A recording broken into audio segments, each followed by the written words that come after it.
Good evening. Also tonight, Aung San Suu Kyi continues to fight for democracy in Burma. The state government will introduce significant amendments to Western Australia's jury system. Joining me now is Isabel Huther at the Perth District Courthouse in the city. Isabel, how is this going to be unfold? Well, Ivan, the raft of changes to be introduced in Parliament this month include giving jurors the option to defer jury services for up to 6 months. The jury duty age cutoff will be raised to 75, and a new law will impose an $800 fine for anyone who fails to obey a jury duty summons. The Attorney General, Christian Porter, has told the ABC the bill will increase the number of people who are required to attend jury duty. He says that what they have done is basically getting rid of an overwhelming number of automatic exemptions. He says that they have made it so people over the age of 65 can sit on a jury, and 75 will be the cutoff now. People who are in care of children are not automatically exempt. There will be one single basis for excuses, which will be hardship. That's it for now. Back to you in the studio, Ivan. Thank you, Isabel. To other stories now. Chief Executive for the Claremont Town Council in Perth Western Suburbs says the community was devastated that the historical multiple building has caught on fire and will cost $8 million Australian dollars to repair the landmark. Moy Mosaic begins our coverage. The fire started about 6:30 p.m. yesterday, gutting the council and the library building. It also caused $8 million worth of damage and destroyed items that were irreplaceable. Locals, including Claremont resident Sonia Yates, say it is a significant blow for the community. Authorities now hope that the front of the original building can be saved. The Fire and Emergency Services Alan Gale says it was initially thought all of the council's records were lost, but now it appears that many can be saved. He added that firefighters are making parts of the building safe so that council staff can enter and get out some of that important information. FISA is also continuing its investigations today. Earlier, Mayor Jock Barker and his Chief Executive Officer Stephen Good spoke to DHK about damage to the council and the reaction of the community. We basically lost our building, library, administration centre, but what's been saved, the facade of the historical building is safe, and I think we'll be able to rebuild around that. What we've actually heard is a lot of outpouring from the community of their sadness. It's interesting to be in the middle of a metropolitan area and to find people who have such a sense of community. Has anyone been injured in the fire? Well, that's the blessing, isn't it? Nobody was, and I can tell you that if that fire had gone through there in the middle of the day when it was full of staff, I think we would have been talking about a tragedy. Moyuk Mazahid, DHK News. The Premier Colin Barnett said it is appropriate that the Corruption and Crime Commission take over all investigations into the recent taser scandal. Braden Edward reports. Yesterday, the CCC issued a direction to police and the Department of Corrective Services to stop their internal investigations into the tasering of Kevin Spratt in 2008. Premier Colin Barnett says a CCC investigation will give the public confidence that the issue is being dealt with properly. But he said he still opposed the idea of an independent inquiry because of the costs involved. Mr. Spratt was tasered on 5 separate occasions in 2008, and during one of those incidents at the East Perth Watch House, he was tasered 13 times. The police union has also questioned the need for the CCC investigation. Union President Russell Armstrong says the original investigation of the Watch House incident was of the highest standard.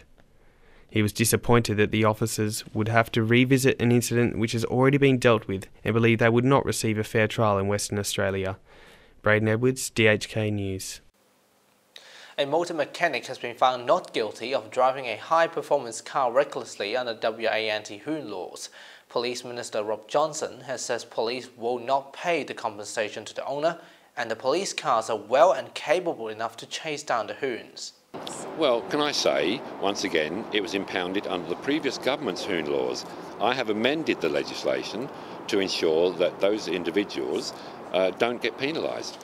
Now, can I just tell you that the police vehicles are 5-star safety rated vehicles. They are capable of reaching speeds well in excess of 140 kilometres an hour, but the police policy outlined by the Commissioner is that for the safety of his officers and other road users, they are instructed not to drive above 140 kilometres an hour, except in very special circumstances where they need permission to do that.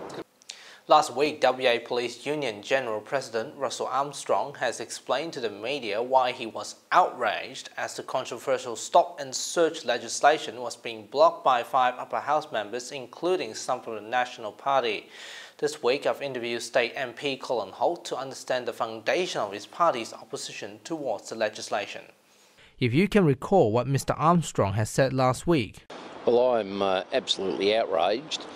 Like the members of the community in Western Australia, I think all metropolitan members of WA would be absolutely amazed that the National Party have blocked such an important piece of legislation for West Australians. I certainly do, and I won't relent. I certainly hope there is no one attacked in the next 6 or 12 months. But if they are, these upper house members will have blood of that victim on their hands. This week, MP Colin Holt from the National Party chose to speak to DHK News to hit back the accusation by saying the stop and search legislation is unnecessary. Yeah, I think what the report clearly showed was that not enough evidence was presented to the committee to say that these laws were necessary to address the issues that were highlighted by the police in Northbridge. Well, I think the interesting thing here is there's already 2 existing laws that can apply. One of them is a stop and search law where the police can search anyone, anywhere, anytime if they have a reasonable suspicion.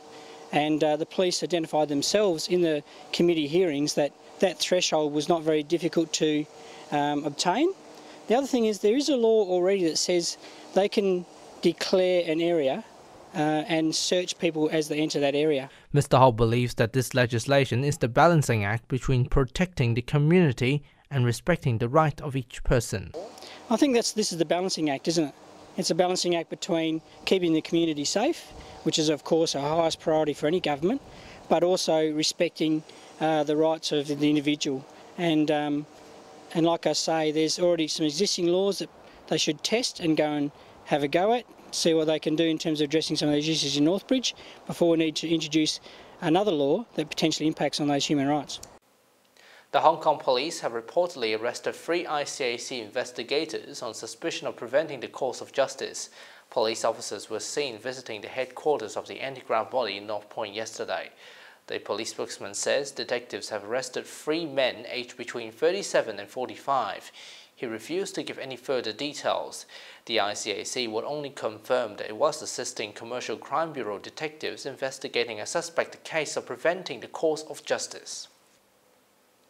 Burmese opposition leader Aung San Suu Kyi has begun reviving her pro-democracy political movement. Ms. Suu Kyi was released at the weekends from 7.5 years in detention. Braden Edward reports. On Sunday, she told thousands of wildly cheering supporters at the headquarters of her National League for Democracy that she would continue to fight for human rights and the rule of law in a military-controlled nation. The 65-year-old met with her lawyers on Monday morning, while also meeting party officials from areas outside Yangon who have been keeping her political network alive during years of repression by the military government. She is planning to lodge an objection to the High Court that her party's dissolution is not in accordance with the law. It was disbanded earlier this year under a new party registration law because it failed to re-register for elections. Braden Edwards, DHK News. A disagreement over the budget has erupted into violence in the Argentinian parliament, with opposition legislator Graciela Camano slapping fellow lawmaker Carlos Kunkel right in the face. Blake Curtis takes up the story. Camano got out of her chair to confront Kunkel during a session of the Upper House's Constitutional Affairs Commission in the capital Buenos Aires. The two exchanged words, Kunkel gestured with his arms and then Camano slapped him before leaving the chamber. Kunkel, a close ally of President Cristina Fernandez, did not immediately comment. Under congressional rules, he can file a complaint that could lead to possible sanctions under Camano. Congress has been especially tense recently, with opposition lawmakers saying Fernandez's government is exerting tremendous pressure on them to vote for the 2011 budget. Blake Curtis, DHK News.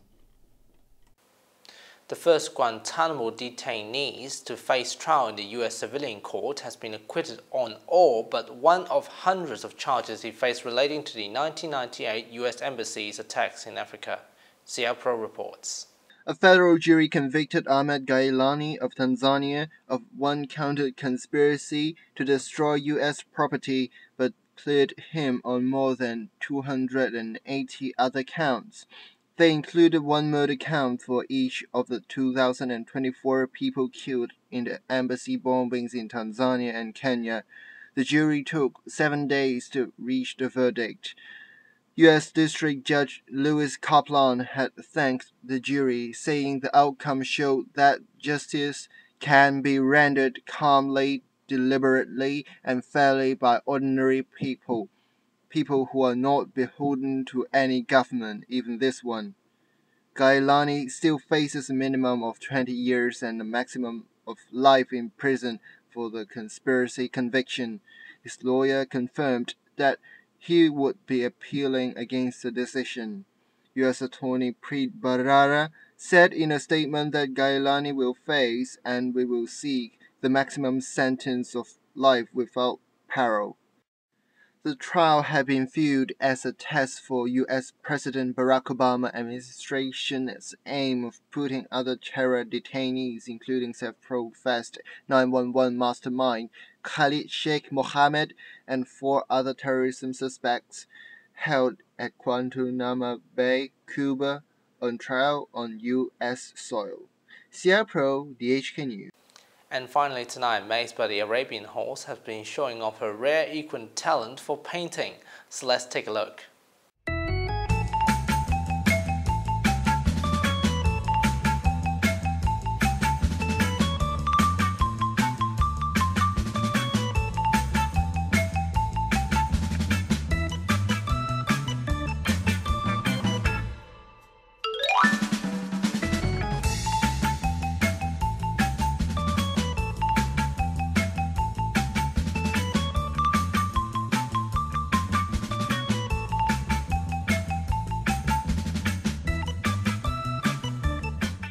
And that's all the news from DHK. Thanks for your company, pleasant viewing and good night.